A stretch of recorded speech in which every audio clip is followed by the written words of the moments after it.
The convoy slows to a crawl as it approaches the military checkpoint on the outskirts of Isfahan.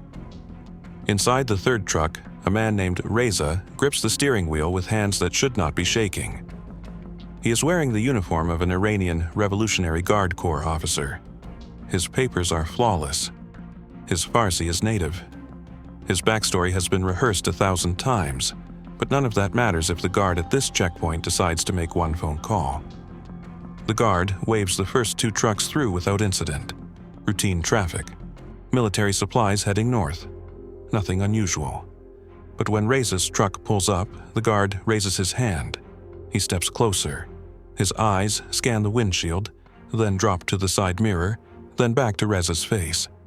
There is no smile, no casual greeting, just a long, silent stare that lasts 3 seconds too long. Reza knows the protocol. Do not look away. Do not volunteer information. Do not show fear. He leans out the window and hands over his identification card, his movement slow and deliberate, as if this is the most boring part of his day. The guard takes the card. He studies it. Then he looks at Reza again, and this time his expression shifts. Not suspicion, not certainty, something worse. Doubt. The guard walks toward the checkpoint booth. Reza watches him in the mirror. If that guard picks up the radio, if he decides to verify the ID number with Central Command, the entire network collapses.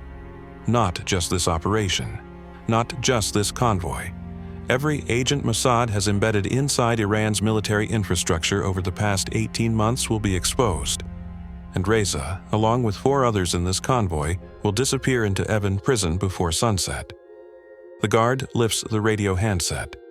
Reza's hand moves slowly toward the concealed blade strapped beneath the dashboard. He will not go quietly, but he also knows that the moment he draws that blade, the mission is over. The intelligence they came here to gather will never reach Tel Aviv. The nuclear facility they have been mapping will continue its work uninterrupted, and the next operation will be infinitely harder to execute. So he waits. He breathes, and he prays that the one impossible trick Mossad bet everything on will hold up under scrutiny. How did an Israeli agent end up trapped here, betting his life on one impossible trick? To understand why Reza is sitting at that checkpoint, you have to go back 3 years, to a secure briefing room in Tel Aviv, to a moment when Israel's intelligence leadership realized they had a catastrophic blind spot. Iran's nuclear program had always been a priority target for Mossad. For decades, Israeli intelligence had penetrated Iranian research facilities, recruited scientists, sabotaged equipment, and eliminated key personnel. But by the early 2020s, Iran had learned. Security protocols tightened. Facilities went deeper underground. Foreign nationals were barred from sensitive sites, and the Revolutionary Guard Corps took direct control of physical security at every nuclear-related installation. This created a problem that no amount of satellite imagery or signals intelligence could solve. Israel needed human sources inside Iran's military, not just low-level informants, not just disgruntled bureaucrats passing documents. They needed operatives who could move freely through restricted military zones, access secure facilities, and report on activities that happened behind meters of concrete and layers of armed guards. But recruiting those kinds of assets is nearly impossible. Iran's internal security apparatus is one of the most sophisticated in the world. Every military officer is vetted. Every family member is monitored. Every communication is subject to surveillance. Approaching an Iranian officer and attempting recruitment is not just dangerous, it is almost guaranteed to fail. So Mossad did something different. They decided to build their own Iranian soldiers from scratch. The concept was not entirely new. Intelligence agencies have used false identities for decades. But what Mossad planned was on a different scale. They were not sending in a single spy with a cover story. They were constructing an entire network of fake military personnel, complete with service records, family backgrounds, educational histories, and social connections that could withstand the most intensive scrutiny the Iranian state could apply. The operation had a name that never appeared in official records. Internally, it was referred to as Phantom Regiment. The goal was deceptively simple: embed Israeli intelligence operatives into the Iranian military system using identities so convincing that the operatives themselves could pass for lifelong Iranian citizens. Once embedded, they would gradually work their way into positions that granted access to nuclear sites, weapons depots, and command structures. But executing that goal required solving problems that had never been solved before. And that is why, 18 months before Reza sat at that checkpoint, a small team of Mossad officers began building something that should not have been possible. The first challenge was identity construction. Creating a fake passport is one thing. Creating a human being who has existed in Iranian records for 30 years is something else entirely. Mossad's approach was methodical. They started by identifying gaps in Iran's population registry, small towns that had poor record-keeping, families that had been displaced during the Iran-Iraq War, children who had died young but whose deaths had never been properly documented. These were the ghosts. People who had once existed but left no digital footprint. People whose identities could be resurrected without raising immediate red flags. For each ghost, Mossad built a life. They forged birth certificates, school records, employment histories, and medical files. They created social media profiles that went back years. They planted photographs in online archives. They even constructed fake family trees, complete with distant cousins and childhood friends who could theoretically vouch for the operative if questioned. But documents alone were not enough. The operatives themselves had to become Iranian. Not just speak Farsi fluently, but speak it with the right regional accent. Not just know Iranian history, but know the small cultural details that only someone who grew up in the country would recognize. What kind of candy you bought as a kid in Mossad. What your school uniform looked like in Tehran in the 90s. Which soccer team your neighborhood supported. Mossad built an entire training facility designed to simulate life inside Iran. Operatives lived there for months, immersing themselves in the language, the culture, the politics, and the social dynamics of Iranian military life. They studied the rank structure of the Revolutionary Guard. They memorized the protocols for base access. They learned how to navigate the informal networks of loyalty and patronage that govern Iranian military culture. And they were subjected to stress tests that bordered on psychological torture. Mock interrogations, surprise inspections, fake betrayals. The goal was to break anyone who could not hold their cover under pressure. Because in the real world there would be no second chances. The second challenge was insertion. How do you get a fake soldier into the Iranian military without anyone noticing they were never actually recruited? Mossad's solution was to exploit the chaos of Iran's conscription system. Every year, tens of thousands of young men are drafted into military service. The processing centers are overwhelmed, paperwork gets lost, records get mixed up. And in that confusion, Mossad found an opening. They bribed low-level clerks in regional conscription offices. They hacked into military databases and inserted fake enlistment records. And in a few carefully selected cases, they arranged for real Iranian conscripts to disappear and be replaced by Mossad operatives who stepped into their lives. This part of the operation was the most dangerous. If even one clerk became suspicious, if one database administrator noticed an anomaly, the entire network could unravel. But Mossad bet that Iran's bureaucracy was too large and too dysfunctional to catch what was happening.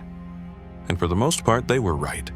By the time the first operative completed basic training and received his assignment, he was no longer an Israeli agent pretending to be Iranian. He was, for all practical purposes, an Iranian soldier. His name was in the system, his face was in the database, and his orders came from officers who had no idea he was working for the enemy. But getting inside was only the beginning. What came next would test whether the entire operation was brilliant or suicidal. Over the next 18 months, Mossad embedded 7 operatives into different units across Iran's military structure. Some were placed in logistics divisions, where they could track weapons shipments and equipment transfers. Others were assigned to base security, where they could observe which facilities received the most protection. And one, the operative known as Reza, was stationed near Isfahan, close to one of Iran's most sensitive nuclear research sites. The operatives did not communicate directly with each other. That would have been too risky. Instead, they operated as isolated nodes in a network that only Mossad controllers in Tel Aviv could see in full. Each operative had a designated handler who received reports through carefully constructed dead drops, encrypted communications, and in some cases face-to-face meetings arranged in third countries during approved leave periods. The intelligence they gathered was extraordinary. Detailed maps of restricted zones, schedules of personnel rotations, information about which scientists were working on which projects, photographs of equipment being moved into underground facilities, and most valuable of all, insights into the gaps in Iran's security protocols. The moments when guards were distracted, the checkpoints that relied on visual ID checks rather than database verification, the times of day when surveillance was weakest. But as the network expanded, so did the risks. Every interaction with an Iranian officer was a test. Every conversation with a fellow soldier was a potential exposure. And every day that passed increased the statistical likelihood that someone would notice something wrong. One of the operatives, a man embedded in a supply unit in Tehran, made a small mistake. During a casual conversation with a fellow soldier, he referenced a street in his supposed hometown that had been renamed 5 years earlier. The soldier corrected him. A harmless error, the kind of thing that happens all the time. But the operative reported it to his handler, and the handler flagged it as a near miss. Because in intelligence work, small mistakes compound. One error leads to a second glance leads to a question leads to scrutiny, and scrutiny leads to discovery. Mossad pulled that operative out immediately. They could not risk the possibility that someone would start asking questions about his background. The extraction was clean, but it left a gap in the network, and it reminded everyone involved that the operation was running on borrowed time.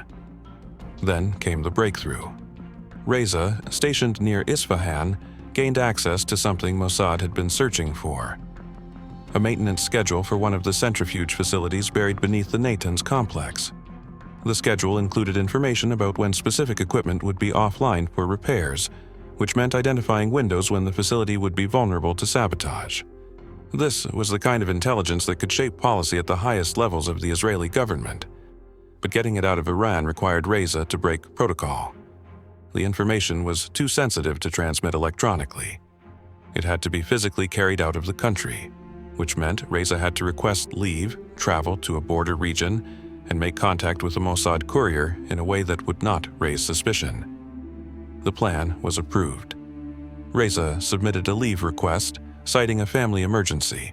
The request was granted, and he began the drive north toward the Turkish border, carrying forged documents hidden in a compartment beneath his truck.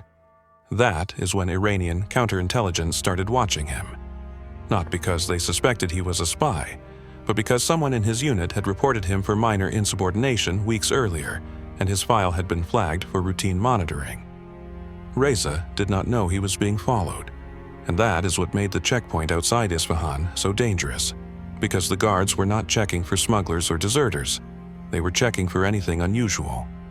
And a Revolutionary Guard officer traveling alone, with personal cargo at an odd time of day, fit that category. The guard at the checkpoint held Reza's ID card for 30 seconds. Then he handed it back. No phone call, no radio check, just a wave of the hand and a muttered instruction to move along. Reza pulled forward, forcing himself to accelerate smoothly, not too fast, not too slow, as if nothing had happened. But something had happened. The guard had hesitated. And hesitation meant doubt, doubt meant risk. And risk meant that Mossad's operational security had just developed a crack. Reza continued north, keeping his speed steady, his route predictable. He passed through 2 more checkpoints without incident, but he knew that somewhere behind him, in a security office he could not see, his name had been entered into a watch list, not as a confirmed threat, just as someone worth monitoring. He reached the safe house near the border 2 days later. The courier was waiting. A Turkish national who worked for Mossad under deep cover, running a small import-export business that provided perfect justification for cross-border travel. The handoff took less than 3 minutes. Reza passed over the documents. The courier handed him a sealed envelope containing new instructions, and then they separated, each disappearing into the flow of civilian traffic. The documents reached Tel Aviv within 48 hours. Israeli analysts studied the maintenance schedule and identified a 3-week window during which the centrifuge facility would be operating at reduced capacity. That intelligence would eventually contribute to a decision to launch a cyber attack that crippled Iran's enrichment program for months. But back in Iran, the security apparatus was closing in, not on Reza specifically, on the entire concept of irregular movement patterns within the military. Iranian counterintelligence had noticed a statistical anomaly: too many junior officers requesting leave, too many travel authorizations to border regions, too many small inconsistencies in background checks. They did not know about Phantom Regiment, but they knew something was wrong, and they began tightening the system. New verification protocols, enhanced database cross-checks, mandatory re-interviews for anyone whose service record showed gaps or irregularities. Mossad's controllers in Tel Aviv saw the shift happening in real time. The window was closing. They had two choices: pull the entire network out immediately and preserve the operatives, or push forward, extract as much intelligence as possible, and accept that some of the operatives would be caught. They chose the second option, not because they did not value the operatives' lives, but because the intelligence they were gathering was shaping Israeli strategy at a moment when Iran was months away from crossing critical nuclear thresholds. The decision was cold, calculated, and entirely consistent with how intelligence agencies operate when national survival is at stake. Over the next 3 months, Mossad extracted 4 of the 7 operatives. Clean exits, false identities, border crossings timed to coincide with diplomatic events that distracted Iranian security. But 3 operatives remained in place, continuing to feed intelligence back to Tel Aviv, even as the net tightened around them. One of them was eventually arrested, an operative embedded in a logistics unit in Shiraz. His cover story held under interrogation for 2 days, then it collapsed. Iranian investigators found inconsistencies in his family background. They contacted relatives who had no idea who he was, and they realized they had caught a foreign agent. Mossad never confirmed what happened to him, but intelligence analysts who track prisoner movements in Iran noted that a new inmate appeared in Evin Prison's high-security wing around the same time. His name was never released, his trial was never publicized, and within 6 months, all references to his case disappeared from internal records. The other 2 operatives made it out, one through a complex extraction operation that involved smuggling him aboard a commercial flight under a false passport. The other by simply walking across the border into Iraq during a period of heightened chaos, blending into the flow of refugees, and linking up with Mossad assets on the other side. By the time Iranian counterintelligence realized the full scope of what had happened, Phantom Regiment had been shut down. The network was gone. The operatives were either extracted or dead, and the identities that had been so carefully constructed were burned beyond recovery. But the intelligence they gathered continued to shape Israeli operations for years. Phantom Regiment was never publicly acknowledged by Mossad. It exists in the classified archives as a case study in deep cover operations. A success by some measures, a cautionary tale by others. The immediate operational impact was significant. The intelligence gathered by the embedded operatives allowed Israel to map Iran's nuclear infrastructure with unprecedented accuracy. It provided targeting data for cyber attacks. It identified vulnerabilities in security protocols, and it gave Israeli policymakers confidence that they understood the true state of Iran's nuclear program, not just the version presented in international negotiations. But the operation also exposed deep ethical questions that intelligence agencies rarely discuss publicly. Mossad did not just create fake identities. They inserted operatives into a foreign military, placing them in situations where they might be ordered to carry out actions against Israeli interests. They put those operatives in positions where they could be forced to participate in Iran's military operations, potentially against Israel's allies or even against Israeli forces. What happens when your spy is ordered to guard a facility that your government plans to bomb? What happens when maintaining cover requires participating in actions that violate your own country's laws or values? These are not hypothetical questions. They are the daily reality of deep cover intelligence work. And Phantom Regiment pushed those dilemmas to their limit. There is also the question of collateral exposure. The Iranian soldiers whose identities were stolen or whose lives were disrupted by Mossad's insertion tactics had no say in becoming part of an intelligence operation. Some of them may have been arrested, interrogated, or worse, simply because their names appeared in the wrong database at the wrong time. They were not targets. They were not threats. They were just people whose existence became inconvenient. And then there is the question of what Phantom Regiment reveals about the future of intelligence work. If Mossad could embed fake soldiers into Iran's military, what stops other intelligence agencies from doing the same thing to Israel, or to any other country? What happens when the line between real soldiers and fake soldiers becomes so blurred that no military can trust its own ranks? Iran's response to the operation suggests they understand the threat. In the years since Phantom Regiment was dismantled, Iranian military vetting processes have become significantly more intensive. Biometric data is now mandatory for all personnel. Background checks extend further into family histories. And counterintelligence teams conduct random re-verification of service records, looking for the kind of anomalies that Mossad exploited. But those defenses are not perfect, and the fundamental vulnerability remains. Any system that relies on human beings to verify human beings will have gaps, and in those gaps, intelligence agencies will continue to operate. The operatives who survived Phantom Regiment were quietly reassigned. Some retired from Mossad, others moved into training roles teaching the next generation of intelligence officers how to build and maintain deep cover. And a few, according to unconfirmed reports, were embedded into new operations in other countries, using the lessons learned in Iran to penetrate different targets. As for Reza, the operative who sat at that checkpoint outside Isfahan, his real name has never been released.